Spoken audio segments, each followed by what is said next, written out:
You're listening to Where You Live with Gene and Tony. We're broadcasting live from the Concierge Landscape Studios. It's time now for a message from the Community Associations Institute, brought to you by New Exteriors by SMA. Save your community thousands on your next project with the New Exteriors Preferred Customer Card. Visit newexterior.com today. New Exteriors by SMA, a CAI Minnesota annual platinum partner. Are you a member of the Community Associations Institute?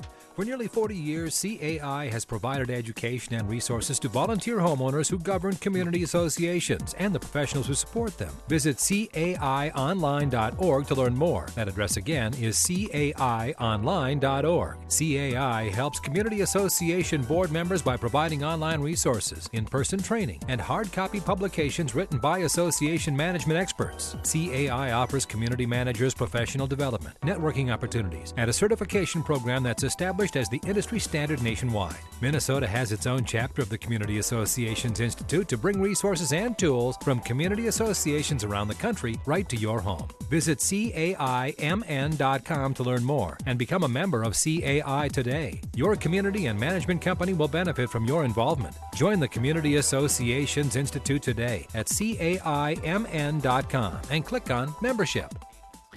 Well, Gene, in our last segment today, you promised us that we would talk about the ugly side of homeowner association life. Yes, I bring this up because this is a story, and I think maybe a story for us all to use to learn to live by as well. A morality lesson, yes, you think? yes, it is. Right. An Aesop fable, as it were, maybe. Right. And this happened in Staten Island with a condominium association that came to head over an issue that really shouldn't have been brought up in the first place. Wow. And here's what happened.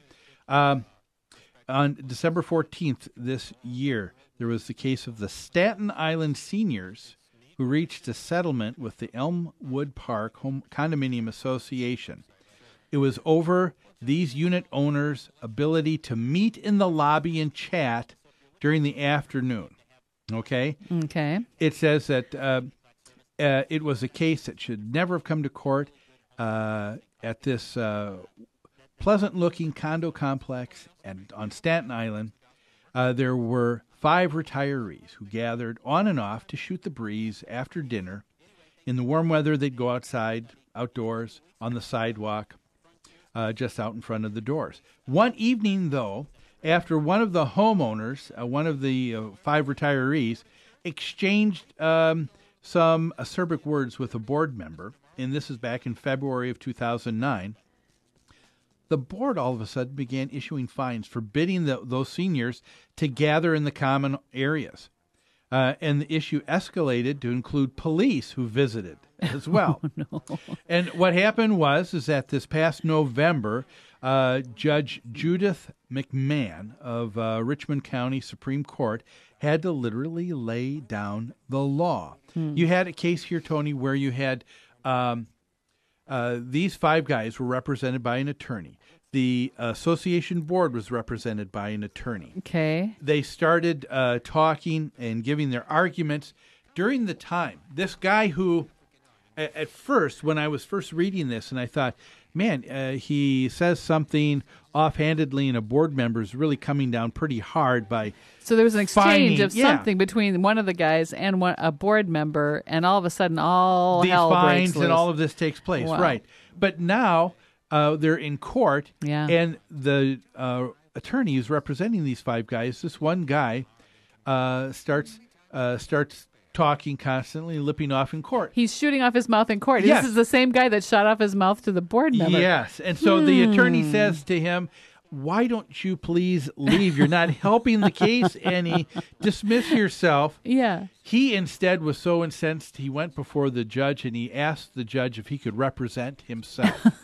So now we have a third Yes. party. And he was allowed to do it. And this is a prime example of the man who has himself, who represents himself in court, has an attorney who's a fool. Fool for a client. He has a client that's a fool. And, oh, man, this is just, it just goes from bad to worse. After all of the arguments were done, the judge said, well, I'd like to have both attorneys to go back to your clients, come up with offering some sort of solution or compromise here that we can work this out, because this is just, it shouldn't have gone this far.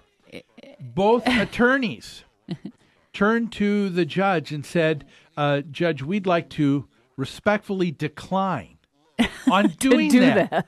They were saying, look, both parties were just so awful. So unreasonable. I can't even talk to them anymore. Yeah. And so it came back, and there finally was an issue that was resolved in the, I think the end of it was that the judge finally said, these people have a right to be able to meet in the common areas, and they said you're going to meet, I think, was it every other day and for 90 minutes at a time, and all of this should have never gone to court.